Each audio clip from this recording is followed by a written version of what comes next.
having a more sensible relationship with caffeine as well is a big one that I talk about on here a lot. And generally 6 to 8 hours. I think that the caffeine cutoff is something that's spoken about a lot in the sort of fitness space and general space on social media. But I think the big key nuance is it all comes down to when you wake up, because once you've got that light in your system, you have then sort of reminded your body of what rhythm it's working to. So it should be 6 to 8 hours after waking up is when I look at my caffeine curfew, which tends to be around 11 or 12 mark, which means Yeah, it's quite nice. early in the Similar for day. me. But for some people that are training post work, oh, I'm tired after a full day of work, I'm going to go to the gym and I'm going to have this can of Monster before I go to gym box after a tough day's work. All that's doing is going to be putting you in this cycle of negatively reinforced, oh, I'm tired, I'm going to have more caffeine. What's the caffeine doing? It's making your quality of sleep reduced, which means that you're going to be more tired. What are you going to do? Have more caffeine. Rinse and repeat. Oh, 15 years have passed. I feel terrible. So from your perspective, what is, I assume the herbal tea is somewhat of a replacement for any sort of caffeinated beverages, but are there any interesting studies or anything you'd like to reference on that space for people to consider?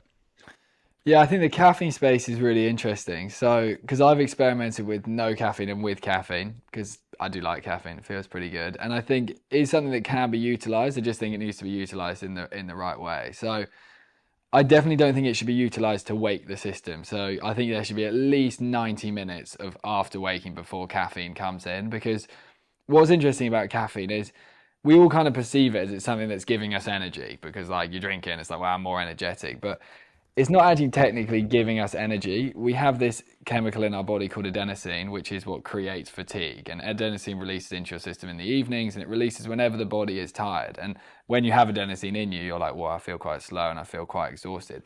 All the caffeine molecule does is block adenosine. So it blocks the tired receptor. It doesn't actually add any energy to us. So you really want to be not using it to give you energy, but using it, I think, in a bit of a different way. So I'll normally use the herbal tea as my first drink. I do that not necessarily for energy. I do it more because I think it's going to really help my gut health to function well. And when my gut functions well, I just think I'm just like a little bit more optimal.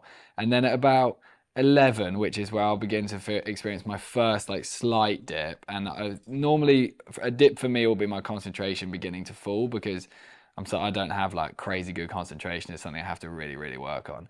So I normally have a coffee around then. And I think in general, coffee slightly spikes dopamine, caffeine slightly spikes dopamine. So it will suddenly bring motivation and attention a little bit higher. So I just think whenever you have it, you want to optimize its usage. So you don't want to have it and then go and chill and have some conversations on like a more of a coffee break style thing. I think you'd want to have your walks and whatever you would do at work, come back, have your coffee and go straight into work and actually utilize the added concentration and motivation it's providing because then it's going to utilize the chemical in a better way.